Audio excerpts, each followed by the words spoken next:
حضرت بایزید بستامی کہتے ہیں کہ میں نے اپنی ماں کے آگے ہاتھ جوڑے، میں نے کہا امی تجھے راضی کروں یا رب کو راضی کروں؟ تو اپنے حق مجھے معاف کر دے، اللہ کو میں راضی کر لیتا ہوں۔ ماں نے کہا جاؤ پتر میں اجازت دیتی ہوں۔ گئے جنگلوں میں ذکر و فکر میں لگے رہے، تنہائی میں اس کو یاد کرتے رہے، دن رات ذکر کے چراغ روشن رکھے۔ 12 سال گزر گئے حق کی تلاش میں۔ ایک دن واپس بستام کے قریب سے گزر رہے تھے، خیال آیا چلتے چلتے ماں کو سلام کر جاؤں۔ دروازے کو دستک دینے لگے تو اس خیال نے ہاتھ روک لیا کہ ساری زندگی ماں کو سکھ تو دیا کوئی نہیں، اب دکھ بھی کیوں دینے لگے ہو؟ رات کا ایک پہر بیت گیا ہے، سردیوں کی لمبی رات ہے، ماں بستر میں لیٹی ہوگی، تیرے لیے اٹھے گی، دروازہ کھولے گی۔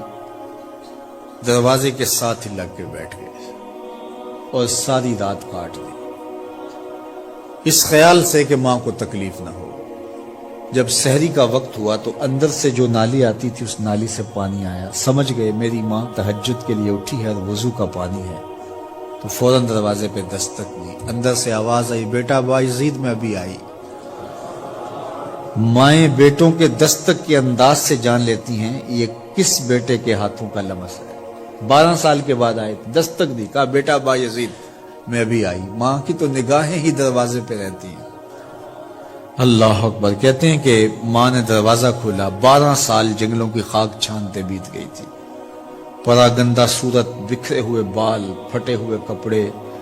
میری ماں کی جب نگاہ میرے پہ پڑی تو اس کی چشمان سے موٹے موٹے آنسو ٹپکنے لگے، اور اس نے ایسے ہاتھ پھیلا کے کہا مالک میرا بیٹا بایزید تیری طلب میں نکلا تھا، تو نے ابھی تک اسے اپنا قرب نہیں دیا۔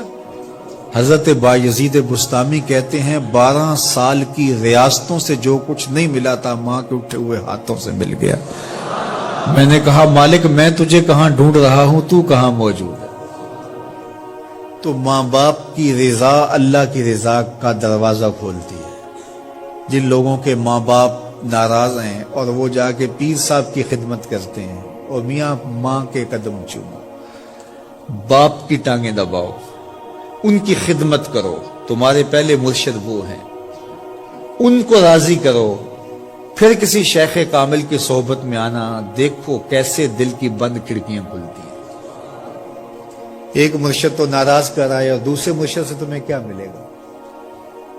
تو راستہ یہیں سے کھلے گا۔ والدین کو کبھی ناراض نہ کرو، والدین کو کبھی دکھ نہ دو، والدین کو کبھی تکلیف نہ پہنچاؤ، اور والدین کو بھی چاہیے کہ اپنی اولاد کو اپنا نافرمان نہ بنائے۔